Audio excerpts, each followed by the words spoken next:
देखो, सबसे पहली बात हमारी कमजोरी क्या है, हम परेशान हो जाते हैं। संसार में देखो तो परेशान, परमार्थ की तरफ देखो तो हम परेशान हो, ये हमारा आदत स्वभाव बन गया परेशान होना। थोड़ा सा धैर्यवान बनो, गंभीर बनो।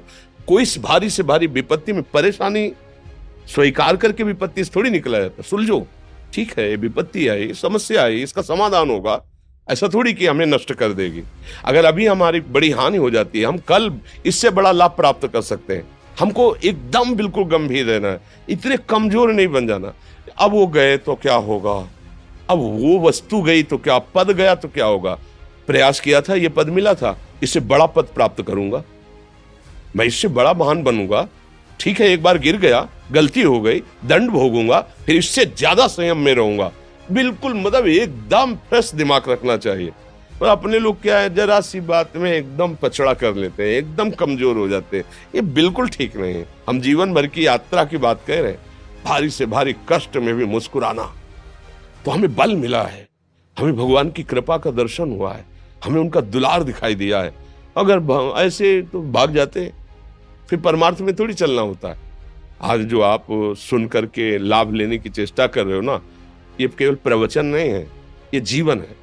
अगर ये जिए ना होते ना, तो ये इसका प्रभाव नहीं पड़ता, फिर वाणी का प्रभाव नहीं पड़ता।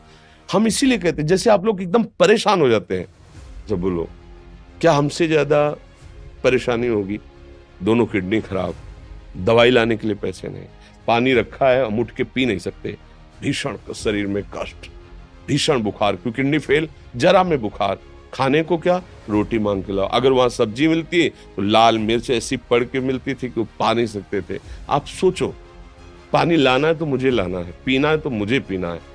अगर मैं हारता तो कहां पहुंच जाता, क्या स्थिति होती। नहीं, मरना है, पर कदम पीछे। कोई दिन ऐसा नहीं जिस दिन सेवा ना की हो, जिस दिन सेवा ना गए हो। गुरु जी की सेवा में जाना है, पहले अपने को स्वस्थ साबित करना है, नहीं वो सेवा नहीं लेंगे। तुम बीमार हो, तुम कष्ट में, वैसे उनकी दृष्टि बड़ी शांत है, उनकी सेवा की, आके लेट गए। फिर हिम्मत की, अपनी श्री जी की सेवा की, मधुकरी नहीं गए, 3-3 4-4 दिन भोजन नहीं गए, पर सेवा नहीं छोड़ा, दिनचर्या नहीं छोड़ी। और उसका प्रधान कारण संयम, ब्रह्मचर्य, भगवत आश्रय, नाम जप, कभी हारने नहीं दिया। अभी भी थोड़ी देर बाद डायलिसिस शुरू होगा, हारने, आपको हारे हुए नजर आ रहे हैं। शरीर में पीड़ा है, किडनी फेल है, ऐसा थोड़ा हम स्वस्थ बैठे हैं, पीड़ा है, बार बार प्यास लगती है, थोड़ा थोड़ा पानी मिलता है हर, लेकिन हम आनंदित हैं, हम प्रसन्न हैं। हम लड़ाई में हारे नहीं हैं, ना हारेंगे, हम जीत चुके हैं। हम अपने मालिक के भरोसे में अपना सब बात, तो वो ये हम अपनी बड़ाई नहीं बता रहे, हम आपको बता रहे समस्या। सोचो, तुम्हारे पास तो माँ है, भाई है, बहन है, परिवार है, कोई ना कोई तो है ना। मेरा किसी ने कभी जीवन में ध्यान भी नहीं दिया, क्यों? बचपन से बाबा जी बन गए, किसी से प्यार नहीं, किसी से संबंध नहीं, कोई जानकारी नहीं, हम कहाँ हैं, वो कहाँ, किसी से कोई मतलब नहीं। अच्छा, जवान साधु कौन श्रद्धा करे, कभी गांव जाने की हिम्मत नहीं पड़ती कि रोटी मांग ले, पता नहीं लोग क्या सोचेंगे, क्या भावना कर ले। हम दरवाजे पे खड़े हैं, क्या कैसी भाव, जो हमारे सामने आकाश वृत्ति से आया यौवन अवस्था में, वही पाया, अन्यथा भूखे रह गए। जब हम हर समय अपने को विवेक के द्वारा सावधान रखे, तो हम कभी निराश नहीं हुए, कभी उदास नहीं हुए, कभी ऐसा नहीं लगा कि यार हम दुखी, कभी नहीं लगा। उसी का फल है कि उस सुख का संकेत मिल गया जहां दुख की निशानी भी नहीं है, वही उसी के बच्चे हो। हम सब उसी धातु से बने हुए हैं। हम इतना क्यों परेशान हो जाते हैं? हम ये देखते हैं, अपने लोग थोड़ी बात बिगड़ गई परेशान, नहीं बिगड़ी तो बिगड़ जाने की संभावना में परेशान है। आज सुख है, लेकिन कल सुख छिन जाएगा, तो हम आज के सुख में सुखी ना होकर कल के दुख की आने की संभावना में हम भयभीत हो। मतलब क्या हमारी सोच रह गई? हमको इतना बलवान बनना है कि सुख और दुख दोनों हमको छू न सके। भारी से भारी सुख की व्यवस्था है तो अहंकार नहीं, हर्षित होकर किसी का अपमान न करे कि हम धनी, हम पदाधिकारी, अमुक। भारी से भारी दुख आया तो हमें किसी के सहयोग की जरूरत नहीं, हम फिर अपने कदम बढ़ाएंगे, हम फिर जुड़ी हुई अपनी भावनाओं को सजाएंगे। मस्त जीवन एकदम। तुम अविनाशी के बच्चे हो। शेर का बच्चा भेड़ों के बीच में फंसकर म्यों म्यों बोल रहा है, बस अगर दहाड़ना सीख जाए तो कोई भी उसे परास्त नहीं कर सकता। ऐसे भगवद अंश, तू प्रपंच में फंसकर अपने को इतना दीन क्यों देख रहा है?